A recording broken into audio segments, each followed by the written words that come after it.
Muhammad Amin sport klubini ishga tushirdik. Sharoitlar butun dunyo talabiga javob beradigan holatda. Sport zalimiz 600 kvadrat aka, umumiy hisobda. Necha pul ketdi shu holatga kelishga? 100 minglarchadan o'tgan aka. Necha yoshdan qabul qilasiz? 13, 12, 14 yoshgacha. Boks zalimizga esa 8 yoshdan qabul qilamiz bolalarni. Malakali, albatta trenerlarimiz bor. Yo'q, Asadxo'ja o'zimiz yaqin ukamiz bo'ladi. Eng arzoni bilan eng qimmatini bitta ko'rsating. 2000 lar atrofidan bo'ladi. Bizda bu yangicha trenajyorimiz, binomiz 2-qavati, boks zali aka bu. Bu boks zaliga necha pul sarflaysiz? Bir 10 minglarcha. Bolalarga hozirgi kunda 150 ming so'm. Zalimizniki oylik abonament 350 ming so'm, fitness zalimizniki kunlik abonementlar shu 25-30 ming so'm. Qanaqa qulayliklar bor? Fitness zalda o'zimiz trenirovka qilib boramiz. Gavda yasash yoki ozish semirish, u bo'yicha o'zimiz tushunchalar berib boramiz aka. Sport sohasida 7-8 yillik tajribaga egamiz. Ayollar ham shug'ullansa bo'ladimi? Ayollar uchun ham sharoitlar qilib qo'yganmiz. Ayollar vaqti alohida hisoblanadi. Bemalol ayollarimizga shug'ullanib ketsa bo'ladi o'zlari uchun, sog'ligi uchun. Ayollardagi oylik abonementimiz 250 ming so'm, kunlik abonament ularga 20 ming so'm ayollar uchun. Eng global hozirgi kunda muammoga aylanib qolgan keyingi maqsadga o'tadigan bo'lsak, birinchi o'rinda aka sog'lom turmush tarzi.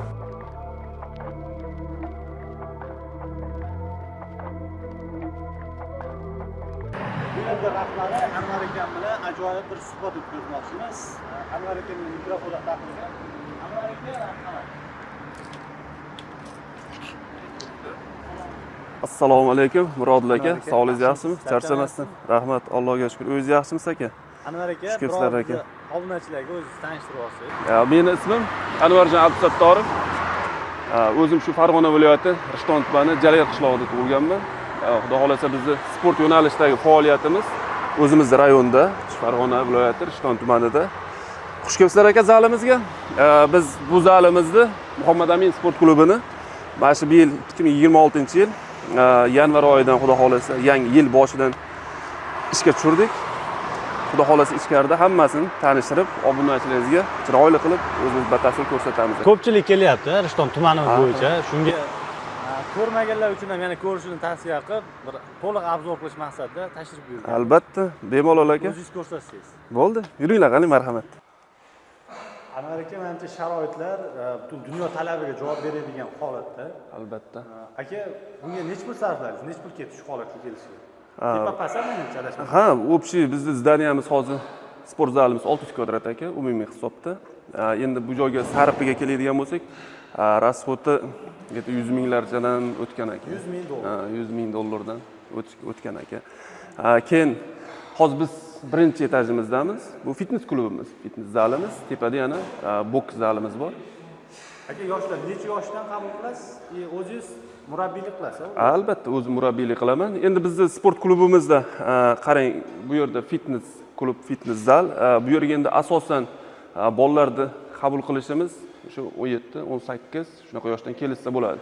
Endi manaqa nima deydi, meditsina tomoniga olib qaraydigan bo'lsak, ba'zi bir yoshlarda, masalan, ortiqcha vazn to'g'risiga keladigan bo'lsak, unaqa bolalarni masalan 13, 12, 14 yoshgacha olib o'zimiz ustida ishlaymiz. Tepadagi boks zalimizga esa 8 yoshdan qabul qilamiz bolalarni. 8 yoshdan. Boks bo'yicha ham o'zingiz mutaxassissiz. Boks bo'yicha yo'q, trenerlar bor. Malakali, albatta trenerlarimiz bor. Ular o'zlari asosiy ishlashadi. Bolalarning ustida xudo xolasa bu yerdan maqsadlarimiz katta.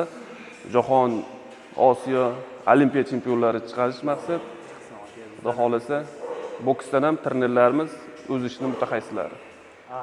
Bu yerda ko'rdik yaqinda, menimcha Olimpiada chempioni Asadxo'ja Mo'ydinxo'jayev ham menimcha shu yerda shug'ullanyapti. Albatta, Asadxo'ja Mo'ydinxo'jayev. U bilan qanaqadir aloqangiz bormi yoki o'zi ko'rib kelyapti? Yo'q, Asadxo'ja o'zimiz yaqin ukamiz bo'ladi. Olimpiya chempioni, mana jahon chempioni 3 karra.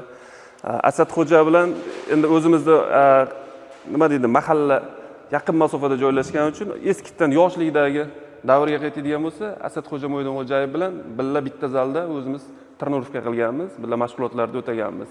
O'shandan buyon diviziyaniya nima deydi, aloqamiz yaxshi bordi, keldimiz zo'r. Aka, bu trenajyorlar eng arzoni bilan eng qimmatini bitta ko'rsatsangiz, eng arzon necha pulga olgansiz? Bizda aka bu mana shu trenajyorimiz bego'y daroshka hisoblanadi. Ko'pchilik bilsa kerak. Bu bego'yda daroshkamiz eng zamonaviy, qulay, nima deydi, full variantdagisi hisoblanadi. Og'irlik ko'tarishi, chidamlilik darajasi ham nihoyatda baquvvat, mustahkam. Uni zallarga baribir shunaqasini qo'ymasangiz bo'lmaydi. Endi bu narxiga keladigan bo'lsa, greta bir 2000 lar atrofidan bo'ladi. 2000 dollar atrofida bo'ladi bir donasi. Shunda buni ishlash mexanizmi, nima deydi, o'zida rasxod kaloriyangiz, yurak urishingiz, pulsigacha hammasini vaqtigacha aniqlab turadi. Keyin kilogramm ko'tarishi eng asosiy glavniy shu tomoniki 300 kilogacha bemalol qiynalmasdan ishlaydi. Keyin aka bizda bu yangicha trenajyorimiz. Bu zallarni menimcha sportsmenlarimiz unaqa ko'p zallarda ko'rishmagan. Bu trenajyorimiz shunaqa yangichaki, mexanizm komfortligi nihoyatda qulay ishlangan aka. Hozir o'zim bitta ishlatib ko'rsatib beraman. Bu holatga qo'yib olib, bu yerdan birinchi o'rinda masalan odamni bo'yiga qarab turib kontrol qilsa bo'ladi bu narsani. Qarang, masalan bu holatda aka o'zimiz asosan mana yelkamizda объем qismiga mощный nagruzka olsa bo'ladi. Keyin buni qo'llarini tepadan aylantirib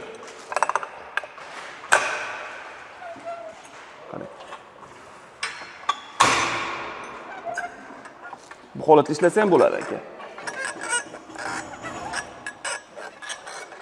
Nima deydi? Yangicha trenajyor, eng zamonaviysi, qulayligi o'ta zo'r. Bu aka menimcha boks zalimiz shekilli. Bu binomizning ikkinchi qavati boks zali aka bu. Bu yerda o'sha nima deydi, bo'lajak chempionlar o'zimiz tayyorlab boramiz. Xudo xolasa. Shu yer boks zalimiz. Boks zalimizga boya pastdagi savolingizga anaqa 8 yoshdan dedim. Bizda boks zalimizning ish faoliyati shunaqaki, dushanba, chorshanba, juma kunlari soat kechki obeddan keyingi to'rda yoshlar guruhi alohida, 8 dan keyin kattalar guruhi alohida. Bolalarni shu tariqa o'zimiz tayyorlab boramiz. Boks zalimiz mana shu aka. Bu boks zaliga necha pul sarflangan? Tak, boks zalimizga ham ketgan bir 10 minglarcha, 10 minglarcha atrofida ketgan. Hozir to'lovlar qanaqa aka? To'lovlariga keladigan bo'lsak, yosh bolalarga hozirgi kunda 150 ming so'm oylik vznosi, kattalarga 300 ming so'm. Past zal kichik. Zalimizniki oylik abonement 350 ming so'm, fitness zalimizniki kunlik abonementlar shu 25-30 ming so'm shuna atrofida. Qanaqa qulayliklar bor? Hammasini o'zingiz o'rgatib yoki? Albatta. Endi bu yerda misol trener hozir boksdan Qosimov G'ulomjon degan ustozimiz o'zimizni, shu akamiz boksdan faoliyat yuritib bolalarni shu yerda tarbiyalab borishadi. Pastda fitness klubida o'zim trener kelayotgan bolalarga o'zim to'g'ri maslahatlarni berib, to'g'ri upражненияларni berib, fitness zalda o'zimiz trenirovka qilib boramiz. Shimlik hammasini o'zingiz? Albatta. Dieta to'g'risida, vitaminizatsiya to'g'risida, uni nima deydi, sportda o'sha upражнениялар ash to'g'risida chiroyli gavda yasash yoki ozish semirish, u bo'yicha ham o'zimiz tushunchalar berib boramiz. Necha yillik tajriba? Meniki bu o'zimning asosiy soham yakka kurash bo'lgan. Kickboksing sohasida ancha yil faoliyat yuritib qilganmiz. Bu bodybuilding sohasiga mana 2-3 yildan beri o'zim qiziqib, bu sport turini ham sevib qilganman, lekin sport sohasida даже 7-8 yillik tajribaga egamiz. Anvar aka, bugungi kundagi sport bilan shug'ullanaman degan inson uchun umuman bir kamchilik topadigan sharoit yo'q menimcha. Yo'q, albatta, xudo xolasa. Hamma siz sharoit bor. Sport mutaxassisi sifatida kelajakda qanaqa qo'shimcha yoki nima maqsadlar? Kelajakda endi bu sport zalni tashkillashdan asosiy glavniy maqsad bizda shu bo'lganki, o'zimizda rayonda mana shu boks sohasida, keyin yana qo'shimcha qolgan sportlar sohasida rayonimizda, viloyatimizda, O'zbekistonimizni tanitadigan yaxshi sportsmenlarni, sportchilarni chiqarish.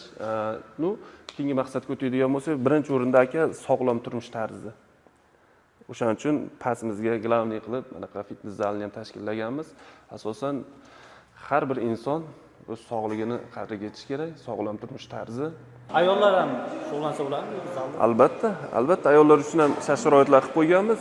Qarang, bizda sport zalimizda ayollar vaqti alohida hisoblanadi. Bizda O'sha ertalabki 8 dan 12-1gacha, obedgacha bo'lgan jarayonda bemalol ayollarimizga shug'ullanib ketsa bo'ladi, o'zlari uchun, sog'ligi uchun mashg'ulot qilib ketsa bo'ladi. Ularga ham to'lovlar o'xshaydi.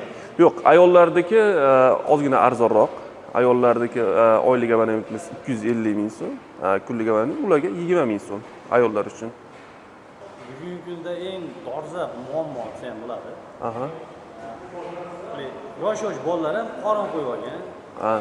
O'sha masala bo'yicha ko'pchilik kelayotgan bo'lsa kerak. Nihoyatda ko'p. Ortiqcha vazn eng global hozirgi kunda muammoga aylanib qolgan bir sport sohasida, ayniqsa globalniy temaga aylanib turibdi.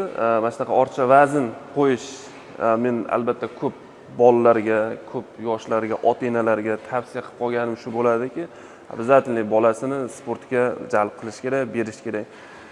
Chunki zalimga tashrif buyurayotganlarda ham soni aka deyarli 70%, pastda 60-70% mana shunaqa ortiqcha vazndan xalos bo'lish uchungina aka. Endi bizda oldin yoshligimizda bo'lardiki, misol zallarga borib, chiroyli gavda yasab, chiroyli qomat qurish, shunday. Endi hozirgi kunda ko'ryapman, misol aksariyat yosh bolalar mana shular ham shu ortiqcha vazndan, semizlikdan aziyat chekishib, qiynalishib, aka, mana uni qarang deb beladagi yoki qorinni ko'rsatib vali qilib qolishadi. Shuning uchun globalniy tema bo'lib turibdi. U bo'yicha ham xudo xolasa o'zimiz ishlaymiz. Dieta to'g'risida, to'g'ri ovqatlanish, to'g'ri sportni yo'naltirish bo'yicha kelib bemalol maslahat olib, zalimizda shug'ullanib ketsa bo'ladi aka. Aka, buni rivojlantirish masalasi bo'yicha yoki rivojlantirish yoki qo'shimcha qaysi tadbirkor yoki kimdir telefon qilib, boshqa tumanda ochaylik, yordam ber yoki tushuntir desa, bunaqa savolga qanaqa? Yo, albatta aka, chunki mana yaqin kunlarda o'zimiz mana yurtboshimiz, muhtaram prezidentimiz mana shu sport sohasida ayniqsa nihoyatda katta bir yangiliklar qilib, shu narsani sport rivojlantirish uchun chiroyli qarorlar, qonunlar ijro etdi.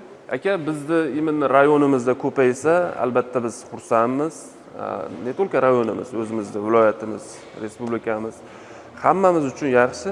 Обязательно nima deydi, mendan sport sohasida bir natija, nima deydi, sport sohasida so'raladigan bir so'roq savolga qo'limdan kelgancha chiroyli, to'g'ri javob berib, kerak bo'lsa o'zim yordamlashib, to'g'ri maslahat berishga men обязательно har doim tayyorman aka. Anvar aka, xudo xolasa boshqa tuman, boshqa rayon, boshqa respublika barcha hududlarda Muhammad Amin sport klubini ochilishini kutib qolamiz. Xudo xolasa. Ishlaringizga rivoj, omad aka. Aka, xudo aka, sog' bo'linglar.